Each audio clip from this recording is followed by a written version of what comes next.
Welcome to the Power Hour by the Center for Energy Workforce Development. My name is Concetta. I'm an electrician by trade, and I'll be your host.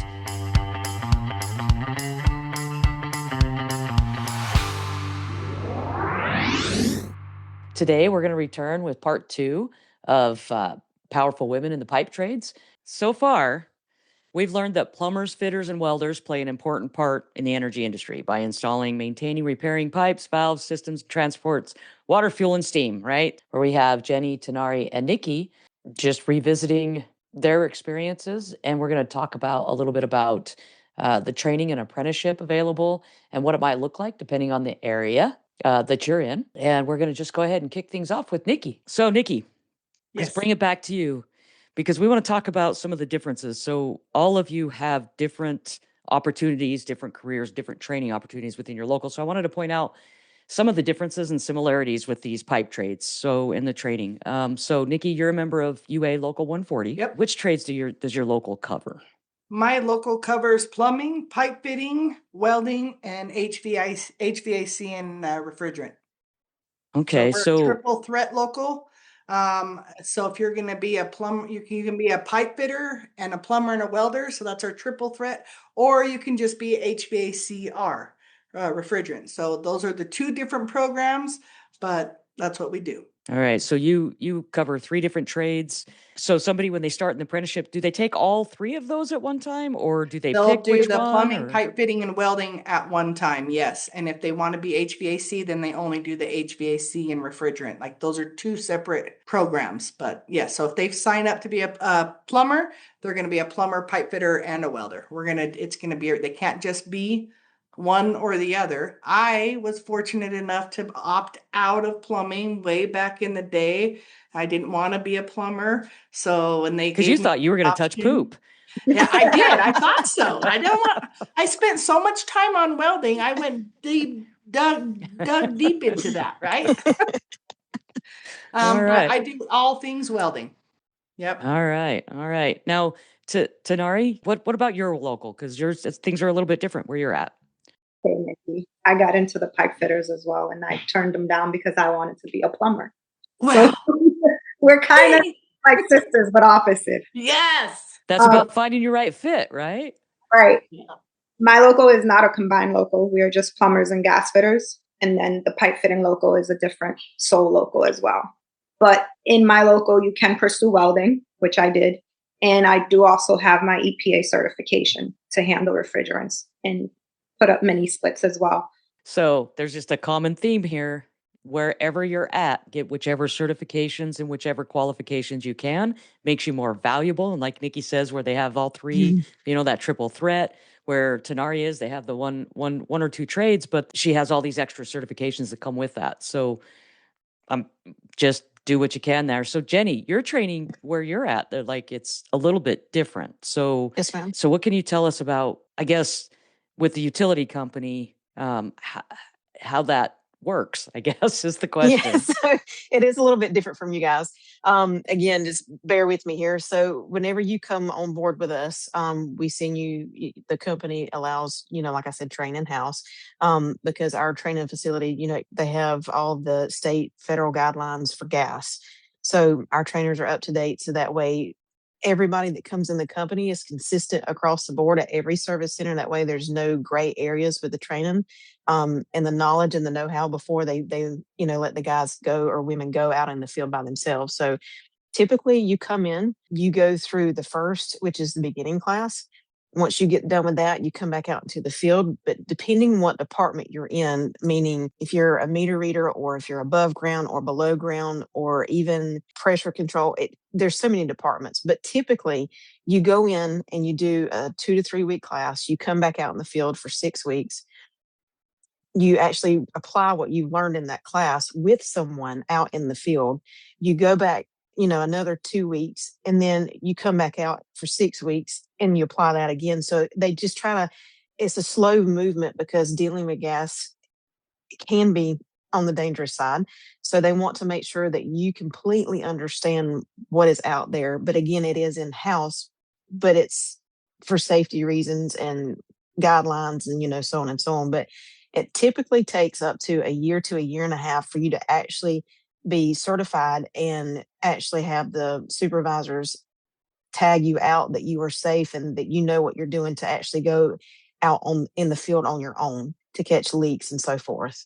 So it is a little bit different, but because, like we have up near Atlanta is where our training facility is at. We actually have a fire yard, which they have gas out there. You learn how to put, the flames out and such and such.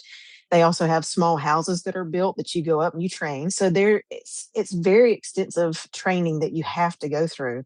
There's so many certifications that you've got to get, but they give it all to you. So there's a stack of cards that we all have to carry around, just like you ladies have to. But it's all done in-house versus where you guys have the apprenticeships and other things for you. Everything's done right here, locally in the state. So I think with how you describe the work, like Mhm. where you do the out, out basically classroom kind Mhm. of Kind of, yeah. environment, Mhm. along with going out in the field, is actually the same description of how the apprenticeships work. They do their schooling through the schooling, and then they go out in the field with Yep. their employer, and so it's really. It may Kind of be the called a same. little bit different, but Yeah. it's the same model. And so with that, why do you think your company, I mean, you kind of answered it, but why do you think they do both the classroom and the training out in the field? Again, my opinion. So I really That's do why I said, why feel, do you yeah, think? I right. don't need to, So yeah. I really do think that they do both because there's so many things that they have that hands on in the classroom. It's not just paperwork. You have appliances to above ground, below ground things in classrooms.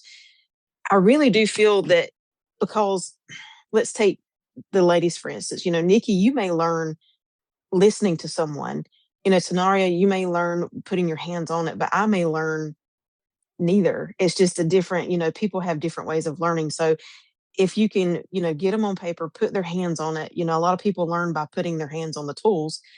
I feel like one, it keeps it consistent across the board. So there's no gray area, like I stated. Two, they just kind of accommodate to different learning stances, from every individual because everybody's different on how they pick up things and how they learn and how fast they learn it. So I feel like because everything is such hands-on within our, jobs day to day, I mean everything. I feel like they just are accommodating everyone, to the standards of you learn it, you go touch it, you learn it, you go touch it. So and so far everyone loves the way that they train because it doesn't make sense when you're in the classroom, but when you go out there and you touch it, it's like, oh yeah, okay, there it is. And then they Brings it come all back together. in and then everybody's talking about, hey, these 6 weeks in the field, we did this and this and this and this. And then you learn something new and you go do it again. So I think it's just accommodating the learning stance amongst everybody. Gotcha. Yeah. So, and then Nicci, you're coming from a different viewpoint because you are an actual educator Yeah. in your field. So you're an instructor at the Utah Career Center. So when it Yep. comes to pipe fitting and welding, and this is kind of where I said we dive back into that CWI stuff, but why do you think there's so much training? I mean, people don't, I don't think people like, and I even learned this from you. I don't think people really understand how much goes in, and welding is a vast career in itself, or vast. There's so many different kinds and purposes to welding. So why do you think they do so much training when it comes to your specific trade, your fitting and welding? Well, because it's lives, really. I mean, because it's pressurized pipe, it's Mhm. pressurized. There's going to be different types of oils, gases, liquids, vapors that at any given moment can explode or cause wreak havoc on many levels. So it's very important to understand the metallurgy behind it, the steps that you take from to get from here to here, right? Where we don't just do with mediocre, we set the standard of excellence and we shoot for that every time. We always go for through code, and if we have to go by code, then we have to teach code. We have to let them understand what that means, right? Um, when it comes down to it, a CWI and a CWE, they're both the same thing. One is an educator and one is an inspector, but it's just like the amount of thickness of paint that you have on the car. You're only allowed so much in there. There's tolerances across the board in many different aspects, right? So understanding that will help you have an understand that we're not just going to have a free for all with everything, right? We deep dive into everything, whether it be just running a simple stringer bead. We have to explain why we're running that bead, what technique we got to use to make it be good, and why we do that type of technique. Why do we have to run it uphill and not downhill, right? There's so many different things, and I go in depth on why we do that and why it's important. And when it all boils down to it, it's because it's lives. Right. If you've got an imperfection anywhere, Yep. it was totally amazed. Like everything. So these are some of the things that I can say that I've learned from Nicci is, that there's a whole theory. There's welding theory, right? There's Welding all theory. of the whys, right? Mm-hmm.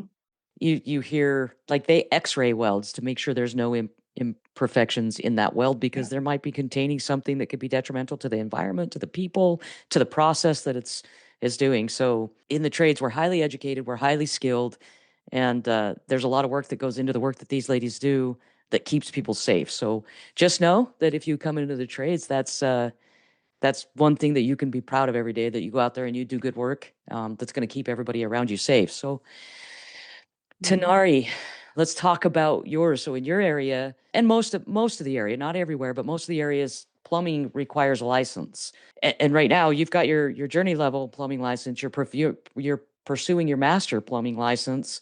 But why do you think that they would require somebody to get a license to be a plumber? A license here is required mostly by law because of the code and for permits.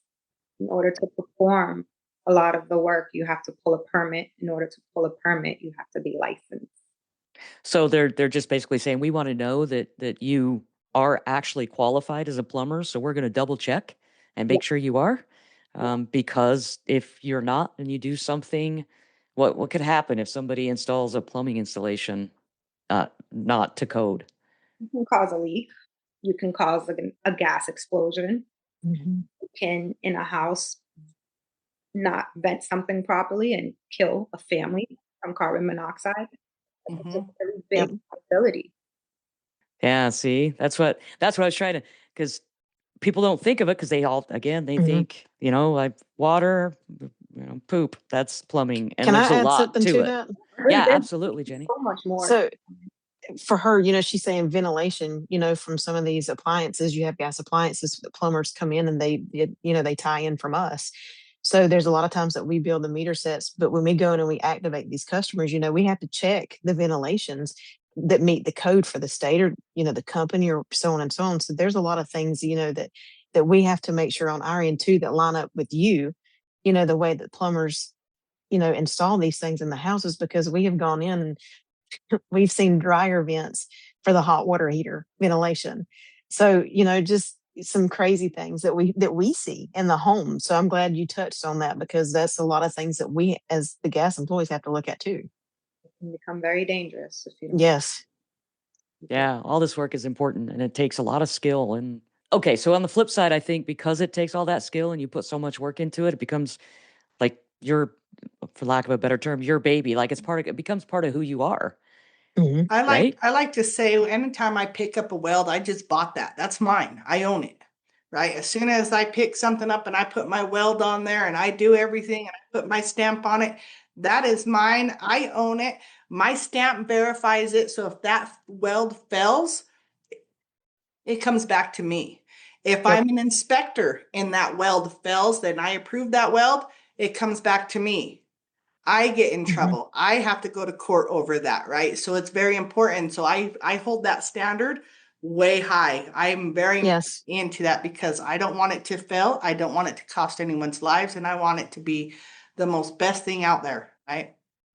Yep. There's a lot of pride in what we do, for sure. Yes, very much. I have not met one welder that is not as prideful as I am. Everyone always says you got a big head. I said, it's okay. I can get it bigger. I bet you could say that for a fitter. I bet you could say a welder. You could say it for a plumber. Electrician. Yeah. Hey, no, this is all about you guys. This is all about you today, I'm sorry. right? It's all about you. Yep. So with that being said, I kind of want to round out and just ask you all real quick before we get to some questions. Who or what has contributed the most to your success in the trades? Let's start with you, Jenny. It's contributed most to me. This is near and dear to my heart. So if I get a little cheesy, I apologize. I think going to these conferences and meeting ladies like you, seeing that it's possible for women to do anything, you know, and then coming back and applying it in my job, and the men, you know, some of the men here that understand it, that are willing to go the extra mile for us, and to let our tools do our talking for us, you know, to prove, you know, that we're just like them. I don't know. It's the women that back women for me, you know, that it's just this big sisterhood that, you know, Concetta out in New Orleans, but it's just, that's a bond that you'll never lose. And I think that's a big part in my career. Nice, nice. How about you, Nicci? The biggest influencer of my career. Yeah, what Who do you, influenced me? it The could be a most. who or what Who contributed or most to your success. what contributed the most to my success? Well, me. I think that's a I good don't wanna answer. say. Well, I feel like it was my perseverance. My kids, definitely. Having all my kids. I had to, right? Mhm. Like it was difficult, but I really needed that support of an allies. But the drive that I had, and I had good allies behind me, and then my mom. Oh, That's Mhm. it. nice, My mom's nice, probably my biggest one. nice. I know you talk about her a lot. So, Oh, hi, mom, if you see this. Hi, yeah, mom. She I gotta talks tell about her. you. I haven't told her yet, but Does I'm gonna talk tell about you a lot. All right, Tanari, what about you? I was going to say the same exact thing that Nicci said. I was going to say myself, my determination, the Mhm. extreme amount of effort that I have put into this and continue Mhm. to put into this. And my mom too, because she's literally the only community that I have that have supported me throughout this whole journey. Oh, good. Well, I'll just say hi to your mom too. So, Hi, Mom. you know, and Jenny, I don't know if you've got a mom out there, but hi, moms, It's all the it's moms, it's my Hi, it's Mom. my grandmama. So grandma. No, Yep. Oh, yes. hi, Grandma. Let's start working towards our questions from the audience here. Kind of my favorite part of this. Bran M asks, any advice on transitioning from oil and gas as an operator to getting into plumbing or construction? So I feel like they're fairly closely related, but I don't know. So I'll Well, let Jenny and Nicci and that's what Tanari. I was gonna ask. What type of operator in oil and gas? Are you at a Yep. refinery? That's Mhm. what I'm assuming. If he's at the individual is at a refinery, I would say that's like a straight shot, man. You're right around some fitters right there that you could ask them. Um, where the plumber local is, if that's what you're going for. I'm not sure where you're at, but definitely reach out to a local, your labor center, whatever you have in your city, because if you're already working in oil and gas, you could probably be a direct entry Mhm. or whatever you want to call it, to where they'd be like, yes, you already have tools in your belt that we are looking for, and therefore we can fast track you right in. You know what I'm saying? So Would reach out to your local in your area. And if it is plumbing you want to go into, I mean, if you're in a refinery, that's where I would go, is your local. one thing I do want to throw out there, and tell me if you guys agree. If you do contact a local in your area, you already have some tools in your belt. Just know that they're going to want to assess you. You still may have to do some or all of an apprenticeship, but man, it's worth it. It's worth it. You Okay. just don't know what you don't know. You're just going to come in there, and there's some things that you're just going to be better than the other apprentices at based on your experience. But uh, it'll be well worth it for you to do that apprenticeship if that's what they ask you to do. So don't get discouraged if they say, "Hey, we like you. You have some good skills. We can get you in here, but we're going to have to put you into an apprenticeship for all or part of it." So, Mm-hmm. anybody else have anything to add to that? Did you have something, Tanari? No, I was just saying I agree with Nicci. If he's already or she already is working in oil and gas, you already have kind of a foot in the door. Just apply, go sit into an open house. Yep. But like you said, also just because you already have a couple tools, it doesn't mean that you won't be required to do a full apprenticeship.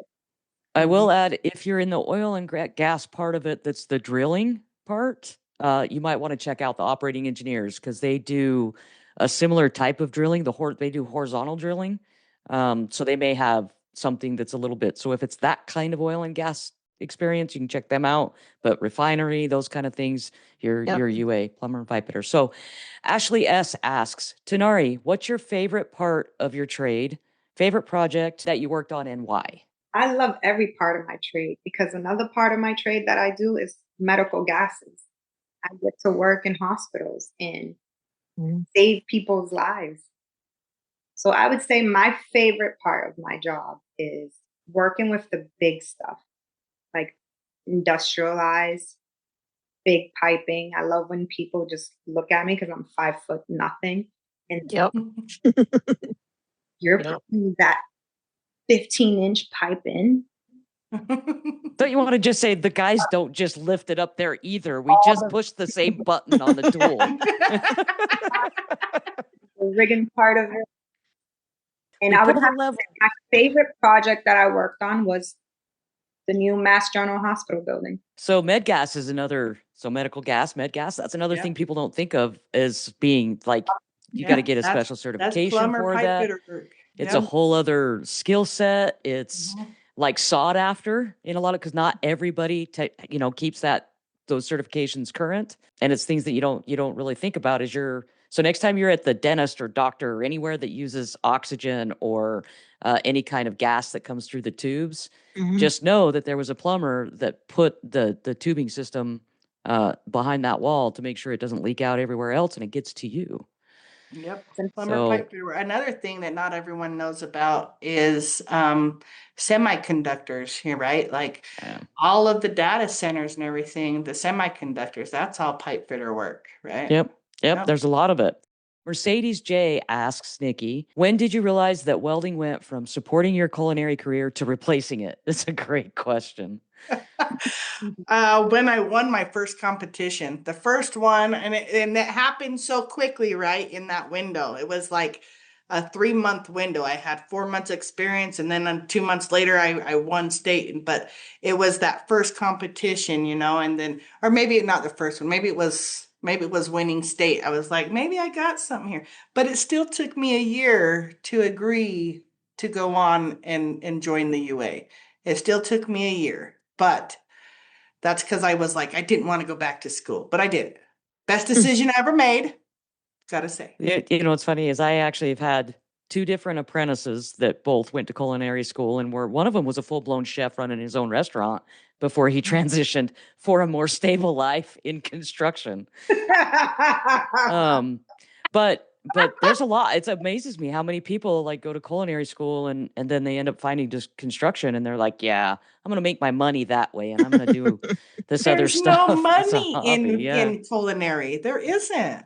And there's great food. There's no shade. I would say that one apprentice that I said that was a chef before, I gained like 50 pounds while he was my apprentice because he would bring stuff in all the time. And I'm like, quit doing that. Every time I was on the road and staying in the trailers on the man camps and stuff, everyone was like, "What you cooking, Nicci?" And nothing. Yes. All right. Let's see if there's another question. All right. Dina B asks, "What do you wish someone had told you before you entered the trades?" Let's do a round robin on this one, and let's start. Who wants to start? Nicci. I'm used to it. It's fine. That I could do it. I wish it was brought up even more. Like I went through high school and junior high and everything thinking I needed to be a hairdresser or I needed to be a nurse or a teacher, which I am now, right? But like, you know what I'm saying? Like always pushing women to a non-traditional side. I wish I would have had that going in, which is why I want to send that drive out. I'm not sure if that's what you were looking for, but I wish someone would have told me about the trade sooner. I want to interject there because you said something that's really important. So you're now an educator. You're an educator within the trades. Yes. And you do it within your local apprenticeship, which means you're still making full journeyman, actually probably even a little bit higher than journeyman rate. Yeah. I now have 3 pensions, right? I got 3 pensions and I make over $50 an hour, right? So, and our journeyman wage is $46.10. So if you go into your construction career and then labor like Tanairi, where you're looking at, hey, what all can I do with this? That's the great thing about a lot of these trades is because they use people from out in the field.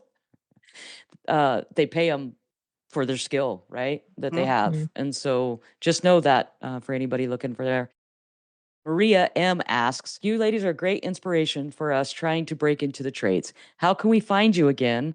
LinkedIn, Instagram? Thank you. I'm on all of them. I'm on all social. Same. Nicci, last name Navarro, Navarro.